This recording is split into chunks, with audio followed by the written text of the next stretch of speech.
Last night, operating on my orders, the United States military forces successfully removed a major terrorist threat to the world, the global leader of ISIS, known as Haji Abdullah.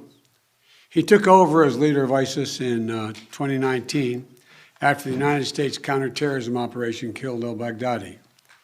Since then, ISIS has directed terrorist operations targeting Americans, our allies and our partners, and countless civilians in the Middle East, Africa, and in South Asia.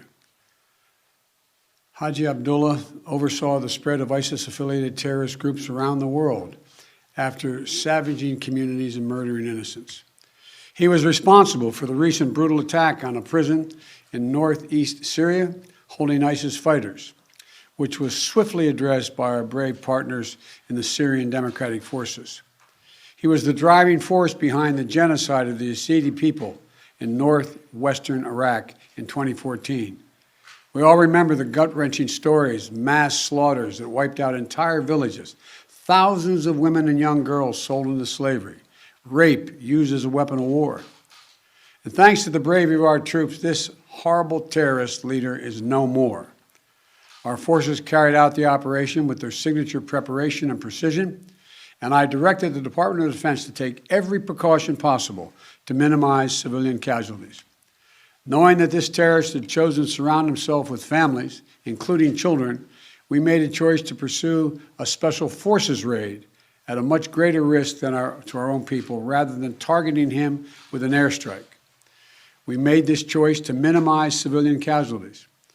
Our team is still compiling the report, but we do know that as our troops approached to capture the terrorist, in a final act of desperate cowardness, he, with no regard to the lives of his own family or others in the building, he chose to blow himself up, not just with the vest, but to blow up that third floor, rather than face justice for the crimes he has committed, taking several members of his family with him, just as his predecessor did.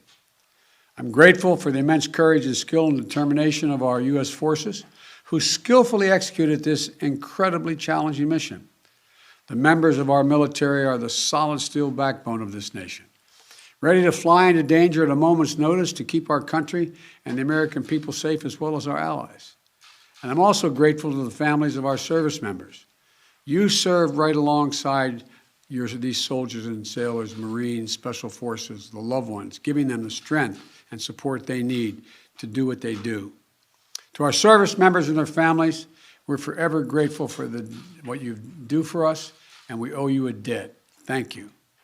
We're also aided by the essential partnership of the Syrian Democratic Forces. I want to commend our dedicated intelligence community, the Department of Defense, and members of our national security team throughout the government, whose meticulous and tireless work over the course of many months ensured that this mission succeeded. This operation is testament to America's reach and capability to take out terrorist threats no matter where they try to hide anywhere in the world. I'm determined to protect the American people from terrorist threats, and I'll take decisive action to protect this country. And we'll continue working with our close allies and partners, the Syrian Democratic Forces, the Iraqi security forces, including the Kurdish Peshmerga, and more than 80 members of the global coalition to keep pressure on ISIS to protect our homeland. We remain vigilant, we remain prepared. Last night's operation took a major terrorist leader off the battlefield, and it sent a strong message to terrorists around the world. We will come after you and find you.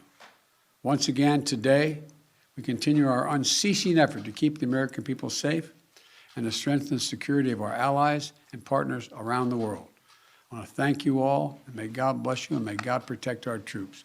I'm heading off to New York right now. I'm late, and I thank you for your time. Appreciate it.